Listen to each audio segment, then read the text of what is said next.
नमस्कार। आज का हमारा ये खास एपिसोड मैट्रिक में सफलता प्राप्त करने वाले उन विद्यार्थियों के लिए है जो टायर 3, टायर 4 सेगमेंट से आते हैं। टायर 3, टायर 4 सेगमेंट का मतलब क्या होता है? मध्यम वर्गीय या फिर गरीब परिवार से आते हैं, बॉटम ऑफ पिरामिड से आते हैं।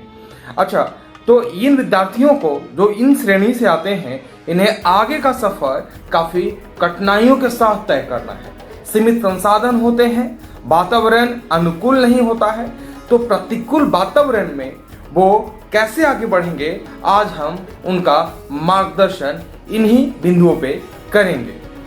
सबसे पहले मैट्रिक की परीक्षा में सारे सफल छात्र छात्राओं को शुभकामनाएं। देखिए, आगे के सफर तय करने के लिए सबसे पहले आप एक अच्छी स्ट्रैटेजी बनाएं। स्ट्रैटेजी कैसे बनाएंगे? सबसे पहले आप अपना एम डिसाइड करें, आप अपना एक उद्देश्य डिसाइड करें। आपको क्या करना है, आपको क्या बनना है, राइट? अब किन्हीं को मैथ लेकर आगे पढ़ना होगा, किन्हीं को बायो लेकर आगे पढ़ना होगा, किन्हीं को पता ही नहीं होगा कि मैं क्या करूं। क्या मैं ITI में एडमिशन ले लूं, क्या मैं डिप्लोमा करूं, क्या मैं +2 करूं फिर आगे इंजीनियरिंग करूं, क्या मैं आगे कलेक्टर बनने की तैयारी करूं, मेरा सपना कलेक्टर बनने का है। ठीक है, हमें कलेक्टर बनना है, तो कलेक्टर बनने के लिए हमारा रास्ता कैसा होना चाहिए? क्या हमें अब मैट्रिक के बाद इंटर में मैथमेटिक्स पढ़ना जरूरी है? क्या हमें बायो पढ़ना जरूरी है? क्या मैं हिस्ट्री रख करके आगे अपने कलेक्टर बनने के सपने को पूरा कर सकूंगा? इन सभी बिंदुओं को सही ढंग से एनालिसिस करके आपको अपना लक्ष्य निर्धारित करने की जरूरत है। APJ अब्दुल कलाम ने बोला था, क्या बोला था? उन्होंने बोला था कि हमेशा अपना जो लक्ष्य है वो ऊंचा रखो, सबसे ऊंचा, राइट? तो छोटा लक्ष्य नहीं रखो। छोटे लक्ष्य रखने से सिर्फ आपको हानि नहीं होगी, अपितु आपकी इस मातृभूमि को, आपके इस देश को भी हानि होगी। क्योंकि हम सभी, आप जो जितने भी छात्र छात्राएं हैं जो मैट्रिक से सफल छात्र छात्राएं हैं, वो भले ही किसी परिवार से हो, कोई गरीब परिवार से होगा, कोई काफी अमीर परिवार से होगा, तो सभी का अहमियत है आपके देश के प्रगति में। आप सभी कंट्री के एसेट हैं। आपके परफॉर्मेंस से देश का परफॉर्मेंस जुड़ा हुआ है। क्योंकि जब आप कुछ कमाते हैं ना, कुछ व्यवसाय करते हैं ना, कुछ जब अपना जोड़ लगाते हैं ना, तो उसका इम्पैक्ट GDP पे पड़ता है। ठीक है, चलिए, तो आपको सिर्फ ऐसा नहीं कि चलो ठीक है मेरा है, सिर्फ आप नहीं है, आपके साथ आपका परिवार जुड़ा है, आपका क्षेत्र जुड़ा है, आपका देश जुड़ा है। ठीक है, तो अब आपकी परफॉर्मेंस के साथ इन सभी का परफॉर्मेंस जुड़ा हुआ है, इन सभी का परफॉर्मेंस जुड़ा हुआ है। तो इन सभी तथ्यों को ध्यान में रख करके आप एक अच्छा सा लक्ष्य चुने। ठीक है, इंटरनेट का भी प्रयोग कर सकते हैं। ठीक है, जब आप एक अच्छा लक्ष्य डिटरमिन कर लिए कि चलिए हमें यह बनना है, हमें IPS बनना है, हमें IAS बनना है, हमें स्पेस साइंटिस्ट बनना है, हमें रोबोटिक्स साइंटिस्ट बनना है, ठीक है, हमें बायोमेडिकल इंजीनियर बनना है। ठीक है, तो उसके बाद स्वामी विवेकानंद जी का एक कथन है, उसको इम्प्लीमेंट करना है। ठीक है, वो क्या कथन है? आपके लिए ही है। उठो, जागो और जब तक नहीं रुको तब तक सफलता मिल न जाए। मतलब चैन की सांस नहीं लेना है जब तक कि हम अपने लक्ष्य को पा न लें। हाँ, अब ये लंबा प्रोसेस होगा, और क्योंकि आपकी जर्नी मैट्रिक से स्टार्ट होती है, आपको पहुंचना है उस सफर तक, तो इसमें आपको रेगुलरली अपने आप को इवेल्युएट करना होगा। क्या मैं कहाँ सही कर रहा हूँ, कहाँ मैं गलत कर रहा हूँ। आपको चिंतन करना होगा, चिंता नहीं करना होगा। देखिए, चिंता और चिंतन ये भी आपके स्ट्रैटेजी के पार्ट के साथ चलना चाहिए। नॉर्मली क्या होता है, लोग सुनते हैं चिंता चिंतन, ठीक है ना, और निकाल देते हैं। नहीं, गहराई से इन दोनों वर्ड को अपने अंदर समाहित कर लीजिए। चिंता का मतलब क्या होता है? आपके पास कुछ ऐसे थॉट्स हैं, ऐसी सोच है जिससे आपको हेडेक मिल रहा है, जिससे आप डिप्रेशन में जा रहे हैं। तो वैसी सोच जिससे आप डिप्रेशन में जा रहे हैं, ठीक है, परिवार में पता नहीं इनका क्या होगा, हमारे माता जी का क्या होगा, हमारी बहन का क्या होगा, हमारे ताऊ जी ये कर दिए वो कर दिए। ठीक है, यही सारी बातें चल रही है। कभी कभी ये भी बात चल जाती है जब आप मैट्रिक पास करते हैं तो ठीक है ना, हम अगर 2 भाई हैं तो बड़े भैया को ज़्यादा ध्यान रखा जा रहा है, मेरे ध्यान कम रखा जा रहा है। ठीक है, अब इसी पे हम चिंता कर रहे हैं। चिंता करके क्या कर रहे हैं, अपनी परफॉर्मेंस को डिक्रीज कर रहे हैं, अपनी एफिशिएंसी को डिक्रीज कर रहे हैं। ठीक है, क्योंकि जब आप मानसिक रूप से कुंठित हो जाओगे, चिंता का रिजल्ट क्या है, सीधे कुंठा में है, डिप्रेशन में है। जब आप कुंठित एक बार हो गए ना तो फिर आपका परफॉर्मेंस बिल्कुल गड़बड़ा जाएगा। इसके उलट हमें चिंतन करना है। चिंतन क्या है? चिंतन है कि आपको जो आप सोचते हो, ठीक है, आप इस तरह से सोचते हो कि वो एनालिसिस के फॉर्म में होता है। जैसे मान लीजिए एक छोटा सा एग्जांपल देता हूँ। हम आज फिजिक्स की कक्षा में वेक्टर का स्टडी किया, ठीक है। अब हम रोड पे सफ़र कर रहे हैं, हम रोड पे सफ़र कर रहे हैं, चलने का काम तो हो रहा है सतत, ठीक है। और हम मन ही मन ये सोच रहे हैं कि अच्छा एक बात बताओ, वेक्टर और स्केलर में डिफरेंसेस क्या क्या है, माइंड में चल रहा है। तो भैया वेक्टर के पास डायरेक्शन है, मैग्नीट्यूड है, स्केलर के पास सिर्फ और सिर्फ मैग्नीट्यूड है, डायरेक्शन नहीं है। अच्छा इसके अलावा भी कोई डिफरेंस होगा क्या? अच्छा हाँ, वेक्टर जो है वेक्टर अलजेब्रा को फॉलो करता है, ठीक है। तो ये अगर आप चलते वक्त भी ये सोच रहे हैं ना, तो ये चिंतन कहलाएगा।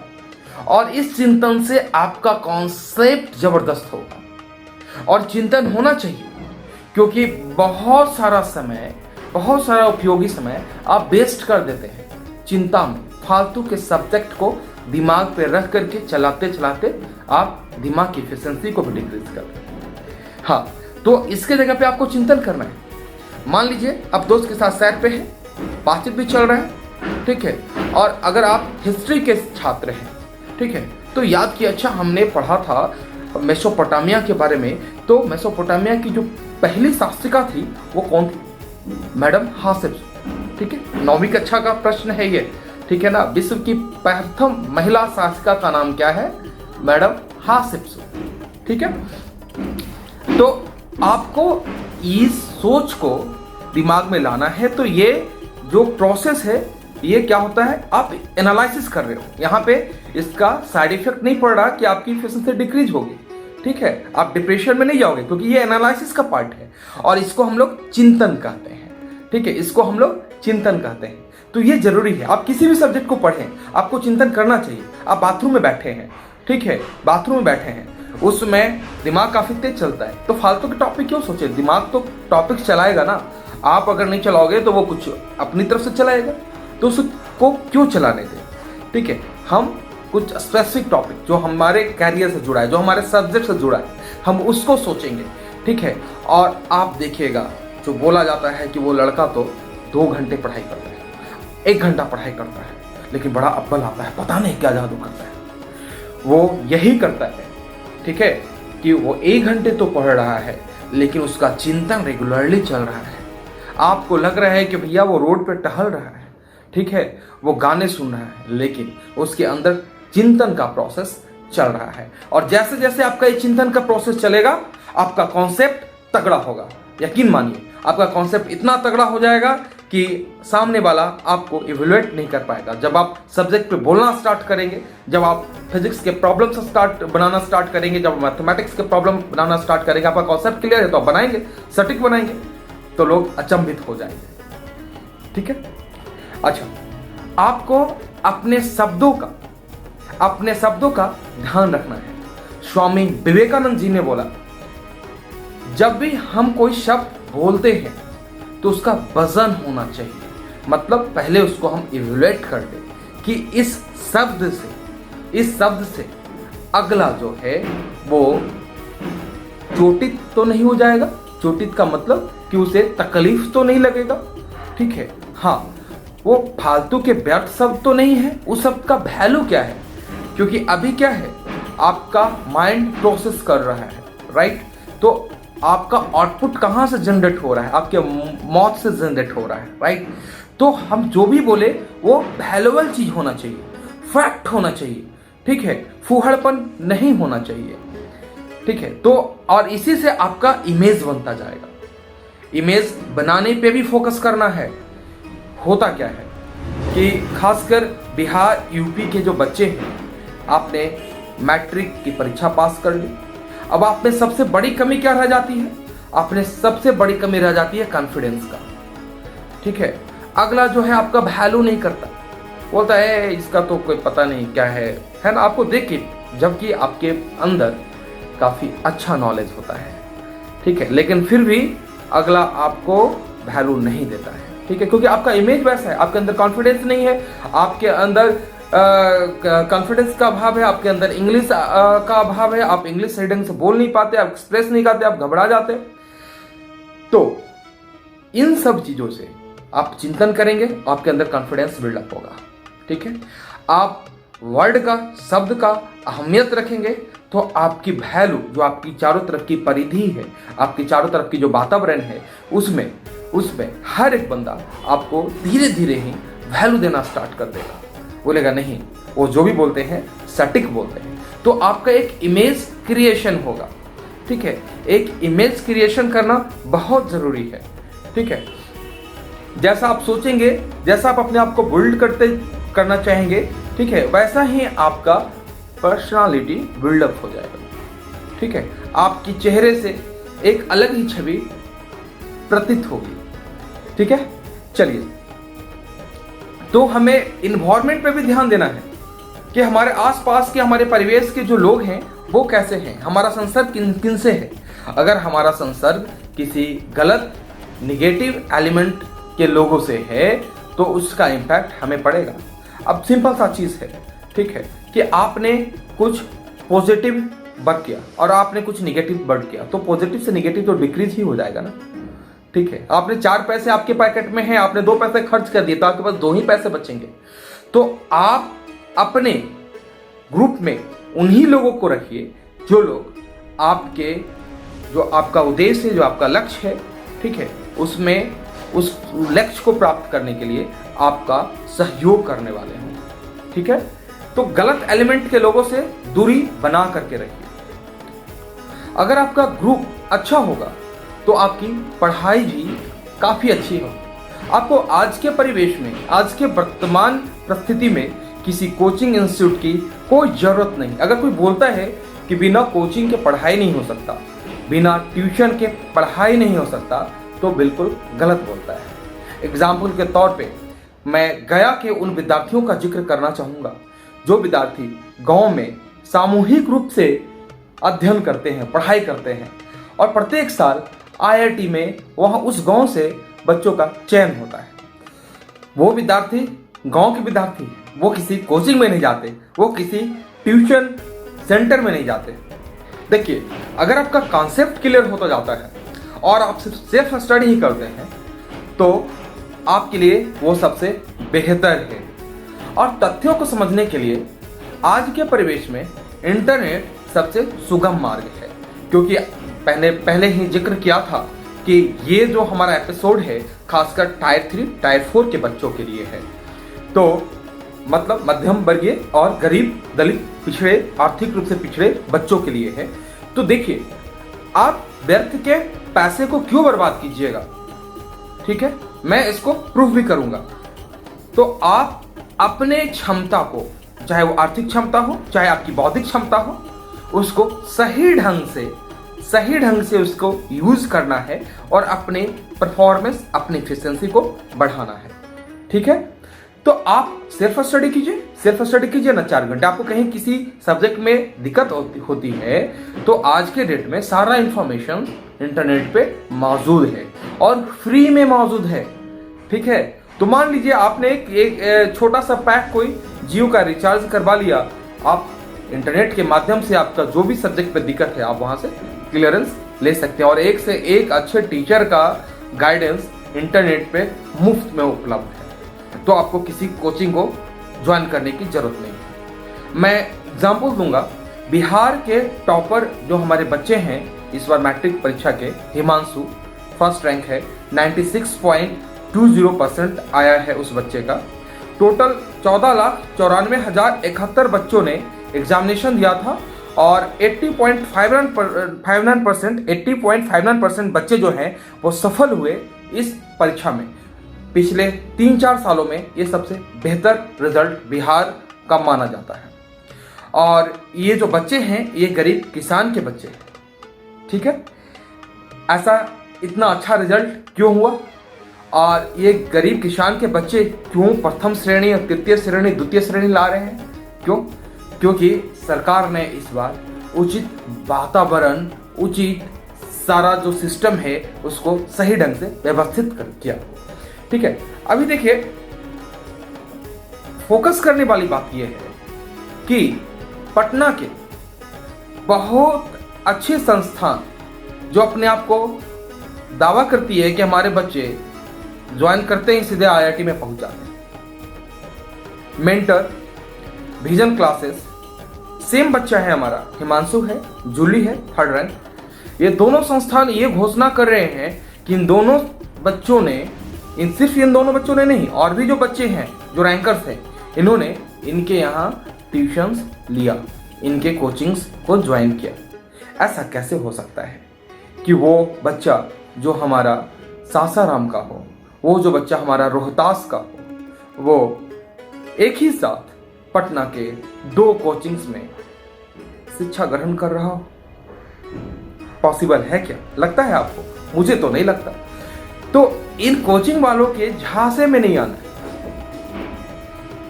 अपनी अच्छी स्ट्रैटेजी बनानी है, अपना एम अच्छा डिसाइड करना है। अब आपको यह ध्यान रखना है कि कोई आपसे मीठा मधुर व्यवहार करके आपको छलने का प्रयास तो नहीं कर रहा। यह बहुत जरूरी है कि आप सामने वाले को पहचाने, ठीक है। मुफ्त में एक चीज को गांठ बांध करके ध्यान कर लीजिए कि फ्री में कोई चीज भी एक्सेप्ट ना करें, बिना हार्डवर्क का, और शॉर्टकट पे कभी फोकस ना करें। बिना हार्डवर्क का, बिना कड़ी मेहनत का कुछ भी आसानी से सुलभ नहीं होता। तो अगर जहां भी कोई बात करता है कि हम फ्री में अवेलेबल करवा रहे हैं, मतलब कुछ लोचा है। हमेशा ध्यान रखिएगा, अपनी सोच को हमेशा आपको पॉजिटिव रखना है। ये सारे आपके स्ट्रैटेजी की पार्ट है। आपको हमेशा पॉजिटिव एटीट्यूड पे काम करना होगा, ठीक है। कुछ भी हो, आपकी जो सोच है वो हमेशा सकारात्मक होनी चाहिए। निगेटिव सोच से आपकी एफिशिएंसी पे जोर पड़ता है, ठीक है। बहुत सारी चीजों को, बहुत सारे तथ्यों को, बहुत सारे पारिवारिक मामलों को, चूंकि आप गरीब परिवार से हैं, आप मध्यम वर्गीय परिवार से हैं, तो बहुत सारे समस्याओं को आपको झेलना होगा। तो बहुत सारे तथ्यों पे, बहुत सारे मैटर्स पे आपको उनको इग्नोर करना पड़ेगा। आप इनको टोटली इग्नोर कीजिए, ठीक है, और अपना टोटली फोकस इस पे निहित कीजिए कि आप अपने लक्ष्य को कैसे प्राप्त करते हैं, क्योंकि आपने जो अपना लक्ष्य फिक्स किया है वो सबसे ऊंचा है। मैंने पहले बोला था, अपना लक्ष्य हमेशा सबसे ऊंचा तय करो। ऐसा नहीं करो ना मेरे से नहीं होगा। प्रत्येक इंसान में क्षमता है कुछ भी कर गुजरने का। आपको माउंटेन मैन ध्यान है ना, जब माउंटेन मैन अकेला पत्थर को काट कर पर्वत के बीच से रास्ता तैयार कर सकता है, तो आप क्या कुछ नहीं कर सकते। ऐसे काफी उदाहरण हमारे भारत में आपको मिल जाएंगे। APJ अब्दुल कलाम पेपर बेचकर उन्होंने अपना सफर स्टार्ट किया था, और कहां तक पहुंचे वो आपको पता है ना, वो राष्ट्रपति के पद तक पहुंचे, ठीक है। आप हम सबके दिलों में है APJ अब्दुल कलाम। ऐसे काफी एग्जाम्पल्स मिल जाएंगे, काफी सारे ऐसे IAS आपके एग्जाम्पल्स में मिल जाएंगे जो रिक्शा चलाने वाले के बच्चे हैं, लेकिन उन्होंने हिम्मत नहीं हारा। लोग क्या बोल रहे हैं उस पर ध्यान नहीं देना है, लोगों का काम है बोलना। स्वामी विवेकानंद जी ने क्या बोला? स्वामी विवेकानंद जी ने बोला कि लोग क्या आपके बारे में बात कर रहे हैं, आपको इसके बारे में कभी नहीं सोचना। आपने जो लक्ष्य का निर्धारण किया है, आप सदैव उसके बारे में चिंतन करो कि हम कहां पे गलती कर रहे हैं, हमें क्या बेहतर करना चाहिए कि हम अपने लक्ष्य को सुगम तरीके से प्राप्त कर सकें। आपको मेडिटेशन प्रत्येक दिन करना चाहिए। ऐसा मैं क्यों बोल रहा हूं? ऐसा मैं इसलिए बोल रहा हूं ताकि आपकी मानसिक क्षमता का विकास हो सके। मेडिटेशन से मानसिक क्षमता का विकास होता है। स्वामी विवेकानंद जी ने बोला है अगर आप इस आधुनिक शिक्षा के साथ मेडिटेशन ध्यान का प्रैक्टिस नहीं करते हो तो आप एक एजुकेटेड एनिमल बन जाओगे। वर्तमान परिवेश में क्या लग रहा है आपको? भले ही आप काफी अच्छी अच्छी डिग्रीज ले ले, काफी अच्छे पोजीशन में पहुंच जाए, लेकिन होता क्या है, आप एक एजुकेटेड एनिमल बनकर रह जाते हैं। अभी जो वर्तमान समस्या है जिसे हम लोग गुजर रहे हैं इस लॉकडाउन में, ठीक है ना, इस कोरोना की महामारी के दौरान जो प्रवासी मजदूरों की जो समस्या है, भारत में एक से बढ़कर एक बुद्धिजीवी है। इन सारे बुद्धिजीवियों के रहते हुए कितने लोग प्रवासी मजदूरों को मदद के लिए आगे बढ़े। सोनू सूद जैसा, ठीक है, विप्रो के हेड जो अजीज प्रेम जी हैं जैसा काफी कम लोग हैं। रतन टाटा जैसा काफी कम लोग हैं। अरे एजुकेशन का मतलब क्या है मेरे भाई? जब हमारे अंदर मानवता की भावना छीन हो जाए। आपको रैलियां करनी होती है, आप 10,000 बसों की व्यवस्था करते हो, आप हमारे मजदूर भाइयों के लिए कुछ बसों का व्यवस्था नहीं कर सकते। तो सही वे में एजुकेट हम सोनू सूद को मानते हैं, जो अपने एजुकेशन का परिचय दे रहा है। तो स्वामी विवेकानंद जी ने उस समय बोल डाला था कि ये जो हमारा वर्तमान शिक्षा की जो पद्धति है, ये आपको एक एजुकेटेड एनिमल बनाएगा, ये आपको एजुकेटेड ह्यूमन नहीं बनाएगा। आप इसमें सुधार कीजिए। इसमें एजुकेशन का मतलब क्या होता है, उसमें ह्यूमैनिटी का भावना जागृत हो। कभी भी आप ह्यूमैनिटी के जो प्रॉपर्टी है उसको आप इग्नोर नहीं करें। तो मेडिटेशन से होगा क्या? मेडिटेशन से ये होगा कि आपकी मानसिक क्षमता बढ़ेगी, आप में मानवता की जो गुण है, जो प्रॉपर्टी है, वो बढ़ेगा। आप एक परफेक्ट ह्यूमन बीइंग बनेंगे। अगर आप पूजा पाठ में काफी विश्वास रखते हैं, आप अपना काफी समय व्यतीत करते हैं पूजा पाठ के, आप अपना काफी समय व्यतीत करते हैं मस्जिद में, गिरजाघर में, तो मेरी आपको सलाह है, आप ऐसा ना करें। आप ऐसा क्यों नहीं करें? आप ऐसा इसलिए नहीं करें क्योंकि इससे आप अपने रास्ते से भटकेंगे। फिर यहां पे मैं स्वामी विवेकानंद जी का आप विद्यार्थियों के लिए एक स्ट्रॉन्ग मैसेज जो है वो देना चाहूंगा। स्वामी विवेकानंद जी ने बोला, गीता के अध्ययन से अच्छा है कि आप जाकर फुटबॉल खेलें, क्योंकि फुटबॉल खेलने से होगा क्या, आपकी स्नायु, आपकी मांसपेशियां मजबूत होगी, आपकी शारीरिक क्षमता बढ़ेगी, आपकी मानसिक क्षमता बढ़ेगी, और उसकी सख्त जरूरत है। जब आप गीता पढ़ते हो, जब आप कुरान पढ़ते हो, तो उससे क्या होता है? क्या आपकी रोजी रोटी चल जाएगी? नहीं चलेगी। हम आपके धार्मिक भावनाओं पे चोट नहीं कर रहे, हम आपको बस समझाना चाह रहे हैं कि आप, होता क्या है कि प्रत्येक धर्म में काफी सारी बुराइयां आ गई है, और उन बुराइयों के निहित हम कब अपना रास्ता भटक जाते हैं, हमें इसका ध्यान नहीं होता है। हमारे अंदर एक डर बैठना स्टार्ट करता है, और वो डर आपके कॉन्फिडेंस को तोड़ के रख देता है। मंडे को फास्ट करना है, थर्सडे को ये नहीं करना है, फ्राइडे को वो नहीं करना है, ठीक है। ऐसा नहीं, ये सिर्फ हिंदूज का मैं नहीं बोल रहा, मुस्लिम में भी बहुत सारी चीज़ें हैं, ईसाइयों में भी बहुत सारी चीज़ें हैं, ठीक है। तो हमें इन चीज़ों को एक तरफ साइड करना चाहिए। हाँ, मेडिटेशन जरूर करना चाहिए और सभी धर्मों में विश्वास रखना चाहिए, ठीक। चलिए, ठीक है, आपने अपनी एक अच्छी स्ट्रैटेजी बना ली। अब किस पे फोकस करना है? अब हमें फोकस करना है रिस्क एनालिसिस पे। हमने स्ट्रैटेजी बना ली, अब हमें उसको इम्प्लीमेंट करना है। स्ट्रैटेजी लॉन्ग टर्म के लिए होता है, शॉर्ट टर्म के लिए नहीं होता है। अब हमें मिशन बनाना है। भैया, हमारा 1 मंथ का टारगेट क्या है, हमें 1 मंथ में क्या क्या काम कर लेने हैं, ठीक है। तो होता क्या है, आप एक रूटीन बनाते हैं, बहुत सारा चीज ऐड कर लेते हैं और उसको कभी फॉलो नहीं करते, ठीक है। तो जैसे ही आप अध्ययन करने जाएंगे, आपको जरूरत पड़ेगा कंसंट्रेशन का। लॉट्स ऑफ थॉट्स अचानक से आपके माइंड में आ जाएंगे। आप किताब का पन्ना खोलेंगे, आपको सिनेमा घर की खिड़की काउंटर नजर आ जाएगा, आपको दोस्त नजर आ जाएंगे, आपको परिवार वाले नजर आ जाएंगे। तो यहाँ पे जरूरी है कंसंट्रेशन की, और जैसा कि आपको मैंने बताया था, मेडिटेशन आपको इसमें काफी मदद करेगा, बहुत मदद करेगा, ठीक है। अभी क्या है कि जब आप अपने ऊपर सख्ती बरतेंगे, एक खास रूटीन बना लीजिए। हमें उठना है 4 बजे 5 बजे तो उठना है। सबसे अच्छा पढ़ने का समय होता है वो। मतलब आप रात्रि में 9 बजे 10 बजे सो जाइए, सुबह उठ जाइए, एक अच्छा सा रूटीन बनाइए और अपने ऊपर थोड़ा जबरदस्ती कीजिए कुछ देर। ठीक है, मान लीजिए आप अगर आर्मी में चले गए, सपोज कीजिए, मान लीजिए, तो उसके अनुसार उसके डिसिप्लिन को फॉलो तो करना पड़ता है आपको। आप वहां जाके एक्टिव हो जाते हैं। तो बस ये सोचना, यार हमसे आज नहीं हो पाएगा, यार कल कर लेंगे, यार परसों कर लेंगे, अरे अभी तो बहुत समय है। नहीं है समय आपके पास, बिल्कुल समय नहीं है।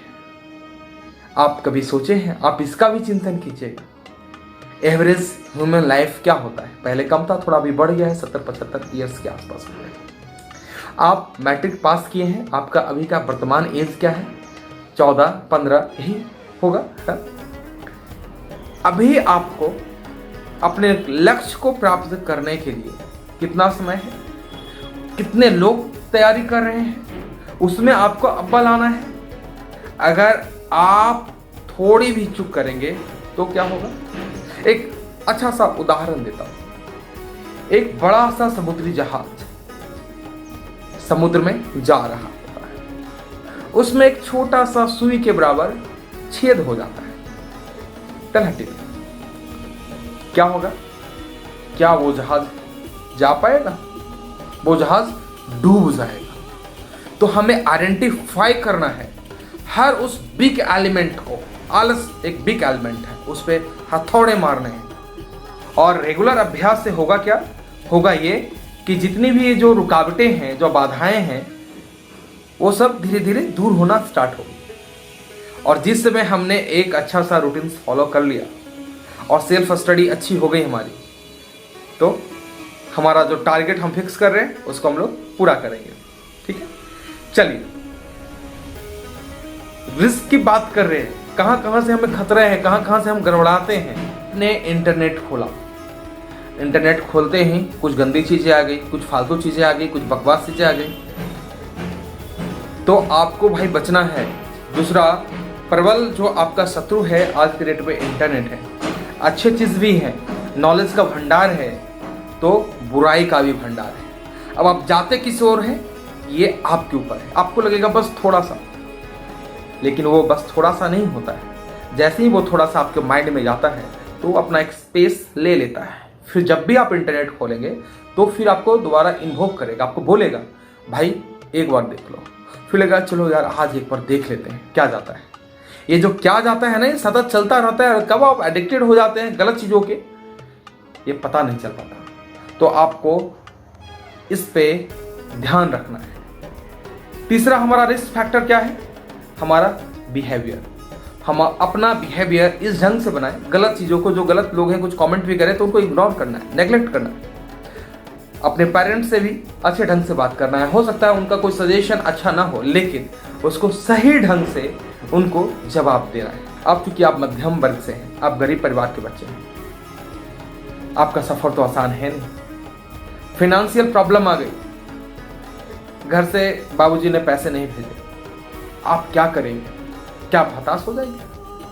आप कुछ बोलना स्टार्ट कर देंगे? आप फ्रस्ट्रेट हो जाएंगे? नहीं। आपने क्या करना है? आपने मार्ग ढूंढना है।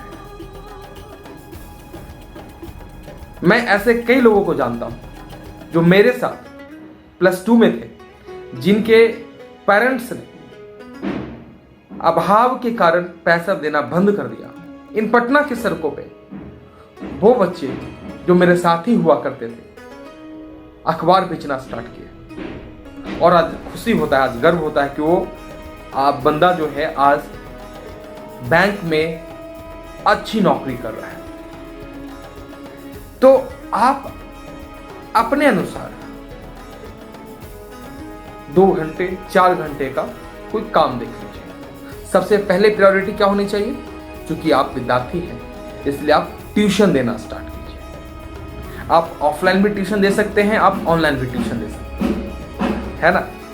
तो चलिए, अगर ट्यूशन देने में सक्षम है तो आपकी प्रॉब्लम का सॉल्यूशन तुरंत हो गया।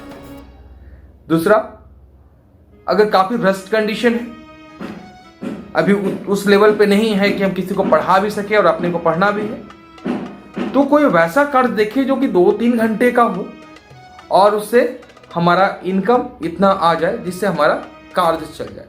ऐसे काफ़ी बच्चे हैं जिन्होंने काफ़ी पार्ट टाइम जॉब करके पढ़ाई को जारी रखा। ये जो सोच है ना कि बस पढ़ाई करना है तो सिर्फ पढ़ाई करना है, अगर कुछ काम करेंगे तो पढ़ाई नहीं हो पाएगा, ये एक गलत सोच है। काफ़ी कंट्रीज में, खासकर पश्चिमी कंट्री में क्या होता है पता है आपको? 10th के बाद बच्चे बिजनेस एक्टिविटी से जुड़ जाते हैं। जब वो बिजनेस एक्टिविटी से जुड़ जाते हैं तो जो पैसा है वो पैसा भी कमाते हैं और उनका एजुकेशन भी चलता रहता है।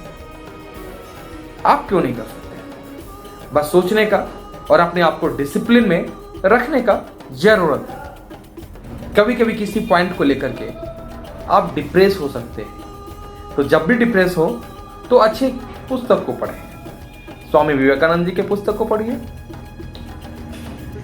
कोई भी जो अच्छा राइटर है उनके पुस्तक को पढ़ें, अच्छे लोगों से बात करें। जब आप अच्छे लोगों से बात करेंगे तो आप एनर्जाइज हो जाएंगे, आपको मोटिवेशन मिलेगी। ये एपिसोड काफ़ी लंबा हो रहा है, काफ़ी कुछ है आपके लिए। ये स्ट्रैटेजी और ये जो रिस्क फैक्टर की जो बातें हैं इसको हमेशा गांठ बांध लीजिए, तभी आप अपने लक्ष्य को आसानी से पा सकेंगे। संस्कृत का एक श्लोक है, आप उसको हमेशा ध्यान रखें। हमने भी पढ़ा था, आपने भी पढ़ा होगा। क्या है वो श्लोक? काक चेष्टा बको ध्यानम स्वान निंद्रा तथैव च अल्पहारी गृह त्यागी विद्यार्थी पंच लक्षणम। तो चूंकि आप विद्यार्थी की श्रेणी में हैं, इसलिए कौवे के समान आपको चेष्टा करना है। कुत्ते जैसे सोते हैं ना, तुरंत जाग जाते हैं, तो उस तरह स्वान निंद्रा में रहना है। बगुले के जैसा ध्यान करना है, ध्यान लगा के रखिए। अगर किसी प्रॉब्लम है, मैथमेटिक्स की किसी प्रॉब्लम को हम डील कर रहे हैं, तो हमारा कंसंट्रेशन पूरा होना चाहिए। 1 टाइम 1 वर्क, 1 टाइम 1 वर्क, इस प्रिंसिपल पे काम कीजिए। स्वामी विवेकानंद जी भी बार बार बोलते हैं कि आपको 1 टाइम 1 वर्क के सिद्धांत पे काम करना चाहिए। एक समय में एक काम करेंगे ताकि आपका माइंड फुल्ली उस तत्व को, उस वर्क पे काम करे। और जब आप बको ध्यानम की स्ट्रैटेजी को फॉलो करेंगे तो क्या होगा? आप आसानी से किसी भी जटिल समस्या का समाधान कर सकते हैं, किसी भी कॉन्सेप्ट को आसानी से गेन कर सकते हैं। तो हमारा श्लोक क्या था? काका चेष्टा बको ध्यानम स्वान निंद्रा तथैव च अल्पहारी गृह त्यागी विद्यार्थी पंच लक्षणम। तो गृह त्यागी तो आप होंगे। अब मैट्रिक का एग्जामिनेशन पास कर गए तो मैक्सिमम विद्यार्थी क्या होता है, तैयारी करने के लिए बाहर आ जाते हैं, ठीक है। और आहार आपको कम लेना है। कम लेना है ऐसा नहीं कि आपको भूखे रहना है, लेकिन ज़्यादा नहीं लेना है, क्योंकि जब ज़्यादा आप लेंगे तो फिर आलस आएगा, और आलस आएगा तो आपकी जो दैनिक दिनचर्या है उसको आपको पूरा करने में सहूलियत नहीं होगी। तो आप अपने रूटीन्स पे खड़े उतरे, इसके लिए ज़रूरी है कि आप काफ़ी ज़्यादा डाइट नहीं लें, आप संतुलित डाइट लें। तो ये एपिसोड हम यहीं पे खत्म कर रहे हैं। आप कमेंट में लिखिए अगर आप इंटरेस्टेड हैं, तो आगे भी हम इसकी सीरीज को लेकर के आएंगे और आपको उचित मार्गदर्शन देंगे। काफ़ी सारी चीज़ें हैं, बहुत सारे कैरियर के भी चीज़ें हैं जो मेरे को बताना था, बट चूंकि ये काफ़ी लंबा हो रहा है एपिसोड, इसलिए हम लोग इस एपिसोड को यहीं पे ख़त्म कर रहे हैं। और इस चैनल को लाइक कर दीजिए और सब्सक्राइब भी जरूर कर दीजिए। धन्यवाद।